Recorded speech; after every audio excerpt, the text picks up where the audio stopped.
प्रभु जब अपनी शक्तियों का प्रकाश करते तो लगता है कोई त्रिभुवन में जिसकी रक्षा नहीं कर सकता, उसकी रक्षा के लिए मां भवानी दुर्गा अपना भयानक रूप धारण करके महिषासुर आदि दैत्यों का मर्दन करती है। प्रभु है उस रूप में, दूसरा नहीं है। उनकी सामर्थ्य कितनी है? दुर्गा कोटि अमित अरिमर्दन। हरि की सामर्थ्य कैसी? अमित दुर्गाओं जैसी। 1 करोड़ अरब नहीं, अमित दुर्गाओं जैसी दुष्टों का मर्दन करने की सामर्थ्य। अमित था नहीं कि कितनी सामर्थ्य है। एक दुर्गा रूप में जब हरि प्रकाशित होते हैं तो त्रिभुवन में कोई सामने खड़ा होने वाला नहीं होता। मां भवानी जिस समय अपने स्वरूप में आती, किसी की ताकत नहीं है। ये शुंभ निशुंभ इतने बलवान दैत्य थे, त्रिभुवन में कोई इनका बाल बांका भी नहीं कर सकता था। स्मरण किया समस्त देवताओं ने तो भगवान से ही शक्ति का प्रादुर्भाव हुआ। इतना सुंदर रूप मां भगवती का। शुंभ निशुंभ के पार्षद घूमते रहते थे, उन्होंने देखा, जाके बताया कि आपके महल में जितनी सुंदरियां उसकी दासी बनने योग्य भी नहीं है, ऐसी सुंदरी का हमने दर्शन किया। बोले मेरा जाके परिचय बताओ। बोले ऐसा नहीं लगता कि आपके परिचय बताने से केवल आ जाएंगी। तो उनका अगर ऐसा नहीं तो केश कर्षण निर्धूता गौरवा मां गरिष्यति, उसके गौरव को धूल में मिलाते हुए बाल पकड़कर घसीट कर हमारे पास लाओ। मार्कंडेय पुराण। उनके पार्षद गए और बताया हमारे मालिक शुंभ निशुंभ है, उनका आदेश है कि आप महल में चलो और आदर सहित, अगर आप ऐसा ना करते हैं तो मैं आपका निरादर करते हुए बाल पकड़कर घसीटते हुए ले जाऊंगा। देवी जी ने मुस्कुरा दिया और कहा अपने मालिक से कह दो जाकर के कि हम उसी की आज्ञा पालन करती है जो हम पर युद्ध में विजय प्राप्त कर ले। वो जाके बोले हाँ वो तो मतवाले, त्रिभुवन में कोई जोड़ ही नहीं था। आए और उद्दंडता पूर्वक वचन बोलने लगे। माता जी ने कहा बस तब तक बोल ले जब तक मैं मधु का पान कर रही हूं, बस ये पान करते ही तेरी जीवन लीला समाप्त हो जाएगी। ऐसा ही हुआ। जो ही पान करके सिंह पर सवार होकर गर्जना की, सारा का सारा अहंकार धूल दूषित हो गया, काट के फेंक दिया। ऐसी अनंत अमित दुर्गाओं जैसी सामर्थ्य हमारे प्रभु श्री हरि में, अमित दुर्गाओं जैसी, क्योंकि अनंत शक्तियों के स्वामी हैं। उनकी लीला में क्यों में हो? अरे वो जब करुणा करते हैं, अपनी महिमा से उतरते हैं, तो भक्त जब ऐसे कर देता है तो डरप जाते हैं। माधवदास बाबा ने कहा नहीं चलना तुम्हें ब्रज में, हम तुम्हारी कहां तक सेवा देखेंगे, तुम्हें बाल भोग राजभोग। बाबा जी हैं, कभी मिला कभी यहीं रहो। वो बाबा आपके बिना नहीं रह सकते। दोबारा बोल नहीं पाए जगन्नाथ। ये सुन करके हृदय बलिहार होता है। ओ ऐसे सामर्थ्यशाली प्रभु अपने भक्त के प्रेम प्रणय पर भी कितना डरते हैं। ये भक्त नाच पड़ता है। ये कुतर्क की, संशय की वृत्ति यहां प्रवेश नहीं करती। दुर्गा कोटि अमित अरिमर्दन। अमित गिनती नहीं, ऐसी अनंत दुर्गाओं जैसी शक्ति हमारे प्रभु में विराजमान है। शक्र कोटि सत सरिष विलासा। आहा, अरबों इंद्र जैसा विलास प्रभु में। अरबों, एक इंद्र त्रिभुवनपति है, अरबों इंद्र के समान प्रभु का ऐश्वर्य है। और नवशत कोटि अमित अवकाशा, जिस एक आकाश के लिए गरुण जी से कह रहे हैं कि मच्छर से लेकर आप तक उड़ते हुए पार पाए, बोले ऐसे अरबों आकाश के समान अवकाश है प्रभु में।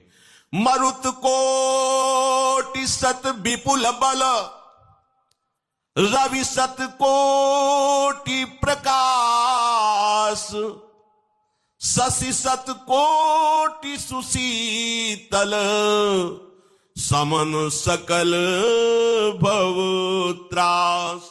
आहा, अरबों पवन के समान महान बल है।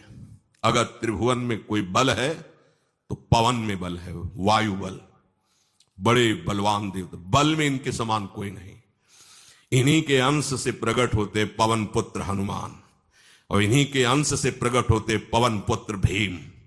बेजोड़ बलशाली महात्मा, दोनों महात्मा बेजोड़ बलशाली।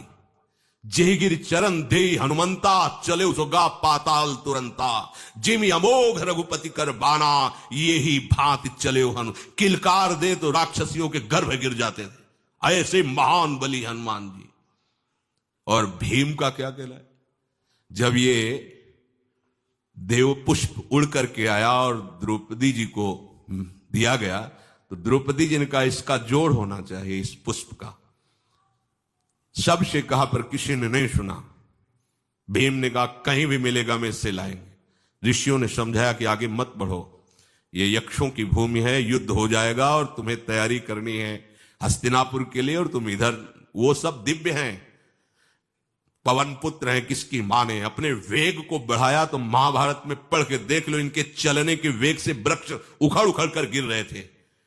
ऐसे जब चल रहे थे तो चलने के वेग से वृक्ष उखड़ जाते थे भीम के। तो हनुमान जी ने सोचा किसी के समझाए तो समझेंगे नहीं, तो आगे पवन पुत्र ही बैठ गए, बूढ़े बानर का भेष लेकर, लंबी पूंछे से। मार्ग में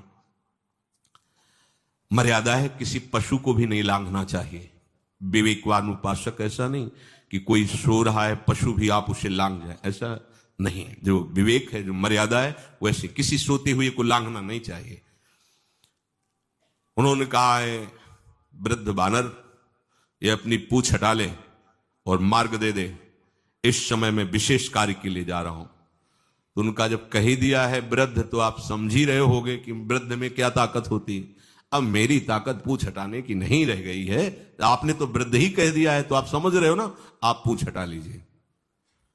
कहा हमारी आज्ञा की अवहेलना करे, ऐसे उठी नहीं, दोनों हाथ लगाया, नहीं उठी, पूरी ताकत लगा दी। पवन पुत्र भीम की पूरी ताकत लग गई, पूछ जरा से भी नहीं ली।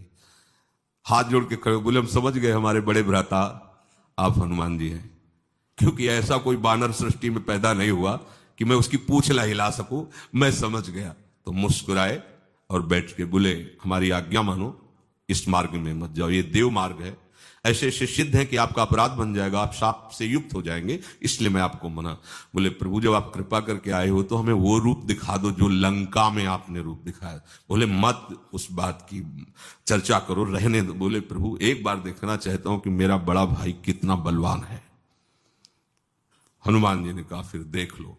कनक भूधराकार शरीरा, समर भयंकर अति बल, कांप गए। भीम जी हाथ जोड़ बोले भैया स्वर्णिम कांति, वो भयानक उनका रुद्र रूप, कांप गए, भीम कांप गए। वायु में अगर बल में देखा जाए तो सबसे ज्यादा वायु बलवान है।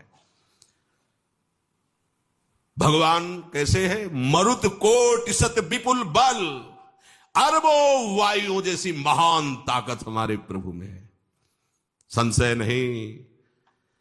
वो अगर छोटी सी कार्य के लिए सहयोग लेते हैं, ए उठवा दो, ऐसा कर, भक्तों के साथ वो विनोद करते, लीला करते, नहीं उनमें बल कितना है।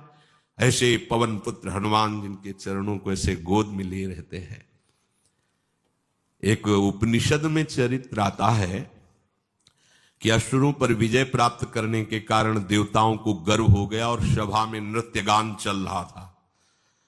भगवान जब किसी पे गर्व करते हुए देखते हैं तो उनको अच्छा नहीं लगता। फिर सृष्टि के विधान के प्रधान अधिकारी जब देवतागण और देवराज इंद्र और उन्मत्तता, विजयश्री में उन्मत्तता आ जाती है, तो भगवान ने एक यक्ष का रूप धारण किया और सभा के प्रधान द्वार पर दिखाई दिए। देवराज इंद्र ने कहा कि पता लगाओ ये कौन है, बिना आज्ञा के, बिना सूचना के कैसे आ गया है, क्योंकि त्रिभुवन पति है ना। अग्नि